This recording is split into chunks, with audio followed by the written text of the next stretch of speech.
Monsieur Pierre Cabaret, au nom du groupe La République En Marche.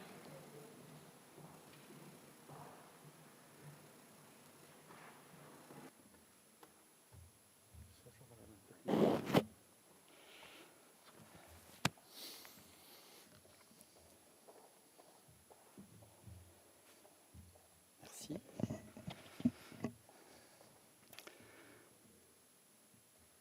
Madame la Présidente, Monsieur le Ministre, Mesdames et Messieurs les députés, chers collègues. Alors, brutalité, ça, c'est un mot pour définir la crise sanitaire qui a porté un coup d'arrêt au transport passager dans le monde entier. Alors, de la croissance aux difficultés financières, de l'annonce optimiste d'un début d'année 2019 à une réalité de crise jamais égalée. 300 000 salariés dans la tourmente, touchés par l'incertitude. Voilà un extrait succinct de notre passé. L'impact de cette crise se dessine et nous pouvons en être certains. Le transport aérien est un vecteur de développement économique majeur. Les moyens développés lors de la crise, fret aérien, d'équipements médicaux, transport médicalisé, ont forcé le trait sur ce que nous savions déjà. L'aéronautique est absolument indispensable et plus encore en temps de crise. L'État a fait preuve d'une réactivité majeure, donnant une perspective, une voie dans un brouillard qui pouvait être assourdissant. Dès 2020, le gouvernement lance un grand plan de soutien à l'aéronautique avec différents objectifs.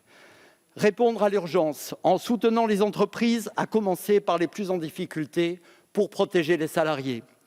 Investir dans les PME et ETI pour accompagner la transformation de la filière. Avoir une vision d'avenir pour donner les moyens financiers pour concevoir et produire en France.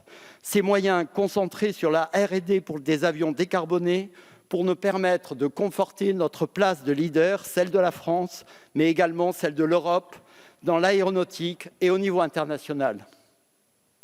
On peut penser que, sur un terme peu éloigné, il ne faudra pas hésiter à s'appuyer sur le CORAC pour résorber certains de nos problèmes. Nous arrivons ainsi à faire levier et donner un cap clair sur la décarbonation de la flotte mondiale, car pour l'Europe, l'engagement contre le changement climatique doit être un objectif majeur.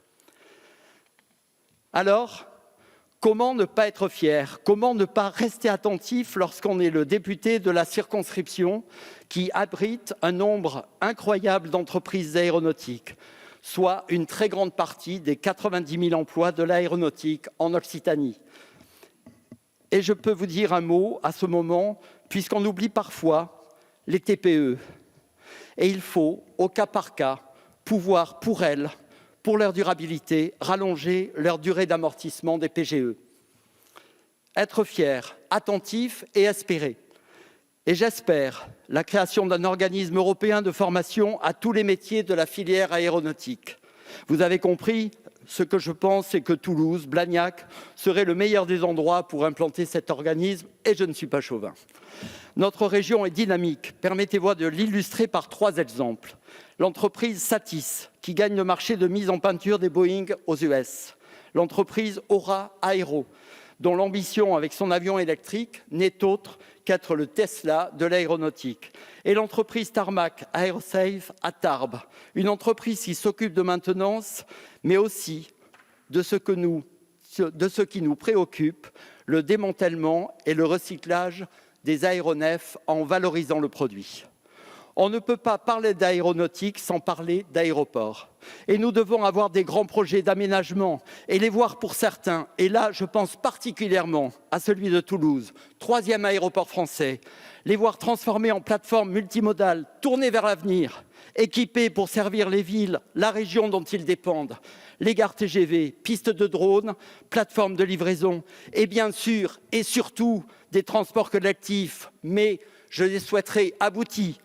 Au moment où les zones à faible émission vont voir le jour, il faut être prêt à ne pas oublier ceux qui n'ont pas les moyens financiers de remplacer leurs véhicules. Et je pense aux artisans, aux commerçants comme aux citoyens. Ces mêmes aéroports qui auront un rôle majeur sur l'approvisionnement en biocarburants. C'est toute l'Europe qui doit s'associer autour de ces staffs à développer le marché, encore 5 à 10 fois plus cher. L'État, sans relâche, a montré une agilité immense, mais cela aurait été insuffisant si l'orchestre entier n'avait pas joué ensemble et en confiance.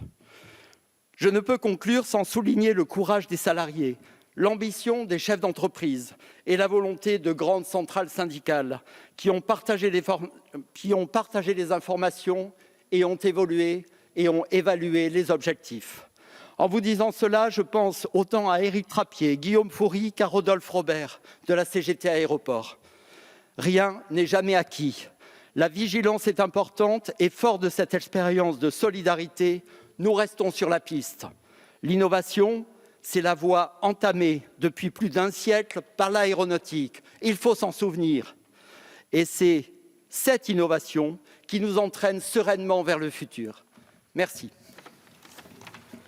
Merci beaucoup, chers collègues. La parole est